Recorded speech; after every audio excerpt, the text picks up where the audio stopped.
எல்லாம் இருந்தும் நமக்கான பாசம் கிடைக்கலனா அது ஒன்றும் இல்லாததுதான். வீடியோவை கடைசி வரைக்கும் பாருங்க. நம்ம சேனலை சப்ஸ்கிரைப் பண்ணலாம், சப்ஸ்கிரைப் பண்ணிக்கோங்க. எனக்கு உங்கள் சப்போர்ட் ரொம்ப முக்கியம். ஒரு சின்ன பையன் தெருவில் இருந்த நாய்க்குட்டியை வளர்க்கணும்னு அதை ஆசையை தன்னோட வீட்டுக்கு கொண்டு போனான்.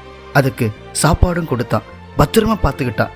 அது எதுவுமே சாப்பிடல, சோகமாகவே இருந்துச்சு நாள் முழுக்க. இதை அவங்க அம்மா கிட்ட சொன்னான். நான் நல்லா தான் பார்த்துக்கிறேன், பத்திரமா பார்த்துக்கிறேன், இருந்தும் இது எதுவுமே சாப்பிட மாட்டேங்குது, சோகமாகவே இருக்கு அப்படின்னு சொன்னான். அதுக்கு அவங்க அம்மா சொன்னாங்க, நீ கொண்டு வந்தது பொம்மை இல்லை, அதுவும் ஒரு உயிர் தானே, அதுக்கும் அம்மாவை பிரிஞ்ச கஷ்டம் இருக்கும் தானே அப்படின்னு சொன்னாங்க. தன்னோட தப்பை உணர்ந்துட்டு அந்த சின்ன பையன் நாய்க்குட்டியை அதோட அம்மா கிட்டேயே கொண்டு போய் விட்டுட்டான். அதுவும் சந்தோஷமாக விளையாடிட்டு வந்துச்சு. அம்மாவோட அரவணைப்புக்கு முன்னாடி எதுவுமே பெருசு இல்லை. இந்த வீடியோ உங்களுக்கு பிடிக்க நினைக்கிறேன். பிடிச்சிருந்தா நம்ம சேனலை சப்ஸ்கிரைப் பண்ணிவிட்டு உங்களோட சப்போர்ட் எனக்கு கொடுங்க.